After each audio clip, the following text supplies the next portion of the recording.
Hello everyone. Well, it's May the 1st. Can you believe it? Where is this year going to? Before we know it, we'll be putting up our Christmas trees. But let's not think about Christmas.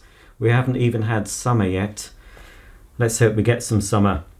Okay, so the first of the month means it's time to introduce my vacuum of the month and discuss the previous month's vacuum. And vacuum for the month of April, as voted by my Facebook likers or followers, was the Miele Complete C3 Comfort Boost Eco line.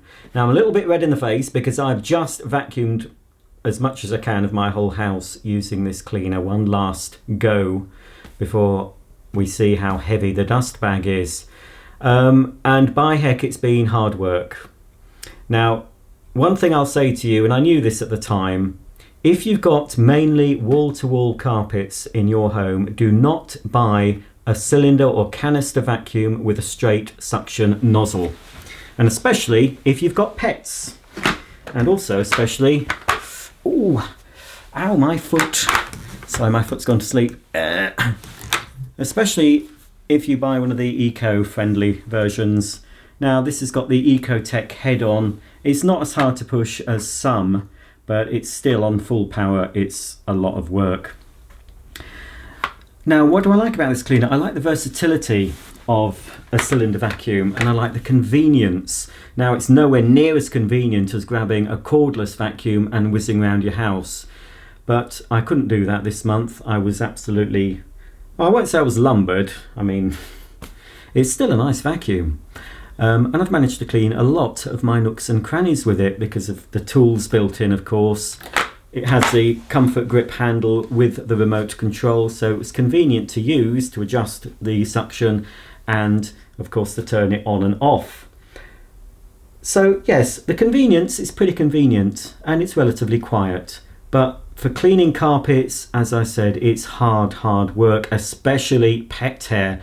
Now, this bag, I haven't looked at it, it will be quite full and a lot of that will be pet hair, but by golly, it took a lot of going over to get the pet hair up. I was half tempted to grab an upright and just whiz over the carpets.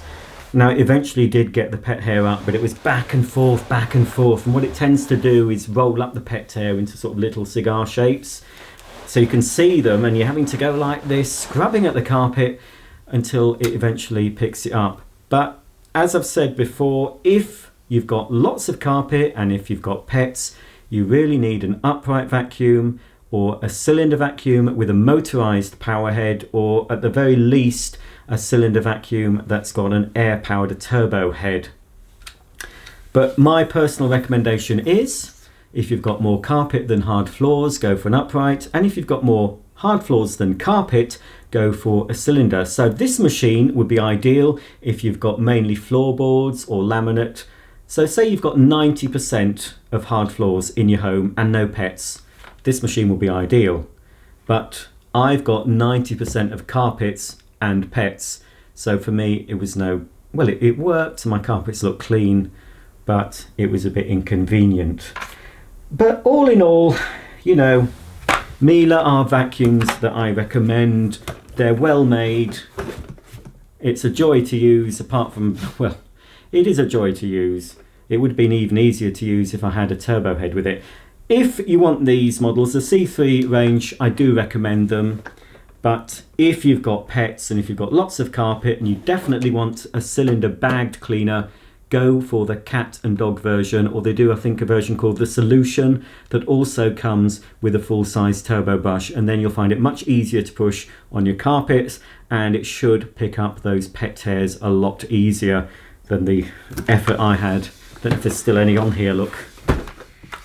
No, well, there is still a little bit. These litter pickers do actually sort of, they roll the pet hair up, as I said, but to get them into the nozzle and sucked into the machine, well, whew, it was an effort. I'm looking forward actually to using my vacuum of the month, which is just over there. I've actually chosen it this month. I haven't taken a vote, but in some ways I'm looking forward to it. It's a complete contrast to this, so stay tuned if you want to see. It's chalk and cheese, this Miele, compared to what I'll be using for the month of May. Right, let's have a look inside this Miele. at the dust bag. As I did with April's vacuum of the month, the Sebo X7, I weighed an empty bag and then I weighed the full bag after the month to see how much dust and dirt it had picked up. So I'm going to do the same with this Miele. One thing I will say about this Miele, now with the bagged Sebo upright, after a week or so it started smelling a bit. And you'll find that's often the case, especially if you have pets. So I did have to put some air freshener granules in the bag to mask the smell. Now, apart from this smelling a little bit musty when I turned it on initially, it didn't have a doggy odour, despite the fact it doesn't have a charcoal filter. It does have Miele's Air Clean filter. So it's a very good filtration. If you've got allergies, this is an ideal machine to go for. You can see it's got a little bit darker on the rear side. A lot of that will be carbon dust from the motor, but I'll just give this a sniff actually. No, it doesn't really smell, so that's one thing. But of course, if you went for the cat and dog version that has the turbo brush, it does have a charcoal filter, so the odours coming out of it should be even less. So it wasn't anything that bothered me. As I said, I didn't have to put any air fresheners inside here. So as you can see with the Miele, when you open the bag door, oh, it is quite full. The little flap closes, so very clean emptying system this. So I just need to pull it out. And yes, that is about as full. So that's a month of cleaning in my home. And if we have a look, that is spotless. I'll just zoom in and we can see the condition of the bag housing. It might be a bit hard to see on camera because it's black, but there is no dust. The bags that Miele provide now are very effective at retaining dust and also retaining the airflow. You can see, look, there is not any, there's probably some microscopic dust in there, but nothing like you'd expect with some lesser vacuums. And of course, if this was a bagless cleaner, you will see the dust everywhere. There is a filter at the back here. I expect that to be clean as well. Look at that. As I said, this has had a month of constant use, several times a week. I've done lots of cleaning with it underneath things. I've done curtains, I've done blinds, all the nooks and crannies, because I knew the cleaner I'm going to be using for this month won't be very good for above the floor. But look at that, that's absolutely spotless. So that's testament to the bags that Miele provide. But always, they might cost a little bit more. Always use genuine Miele bags. It's not worth saving a few pounds or dollars buying imitation bags because they're not going to filter the dust as well. This will prolong the life of your Miele. Obviously, it's held all the dust in. I could use that as a pillow if I wanted to, but that would be a bit odd. So that is pretty full, and it's very fibrous in there. I can tell that there is a lot of dog hair. Let's have a weigh of this. Well, first of all, we need to weigh a new bag, don't we? Because I will be fitting a new bag. So here we are, a High Clean GN bag. Let's see how much this weighs on. Let's zero it, there we go. So an empty bag, that's 50 grams. Okay, so let's put on a full bag. It's at 0. So an empty bag is 50 grams. Let's see how heavy the full bag is. That is, if we can just see, I'll zoom in on that, but it looks like it's 315 grams. So if my maths are correct, it picked up 265 grams of dust, dirt, hair, and other bits and pieces from my home during the month of April.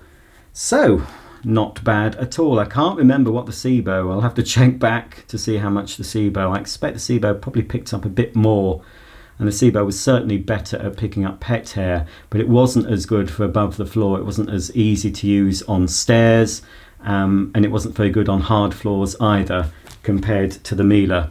The Miele does excel on hard floors and the stairs and your upholstery and your nooks and crannies and your high level dusting. A canister or cylinder cleaner is, in my opinion and experience, the best machine for the job. Ideally, if you can afford it and you've got the space, a decent upright that performs very well on carpets combined with a very good canister vacuum for all your floors and above floor cleaning. To me, that's the best cleaning team you can have. Of course, a carpet washer is always handy to have as well, and a rechargeable vacuum for daily quick whip rounds. So in the ideal world, if you can afford it and you've got the room, a decent upright, a decent canister, a decent rechargeable, and a decent carpet washer. Oh, of course, if you've got lots of hard floors, a decent floor washer. But anyway, here's a nice new bag. I'll slot it in. And you can tell which bag to use with the Miele because they're colour coded. The GN bags are blue, and in most modern Miele's they would have a blue bags, whatever you call this bit here, doobry. And of course the other bags, the FJM ones, have a red collar and they have a red part inside. So you just line up the arrows with the arrows, basically push it in until it clicks. And of course if you try to close the bag door without a bag, it won't close, but that's fitted correctly. There we go. I will be doing a separate demo of this, but the purpose of Vacuum of the Month isn't necessarily about performance. So I can tell you how it performed, and I already have. It's very good on hard floors and above floor, terrible on pet tear and hard work on fitted carpets. So it's given me a better idea, because I've used this for a whole month. But that's the purpose mainly for me doing the Vacuum of the Month. It's just to see how it performs, because it's very hard to judge when I'm just doing a video of a machine making a quick demo.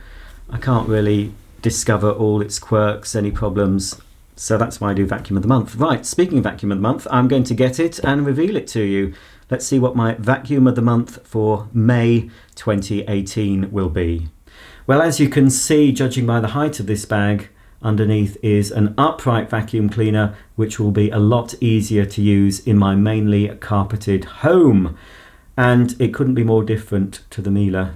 Well, let's have a look, shall we? And then I'll explain why I have chosen this very, very budget Hoover Vortex Evo.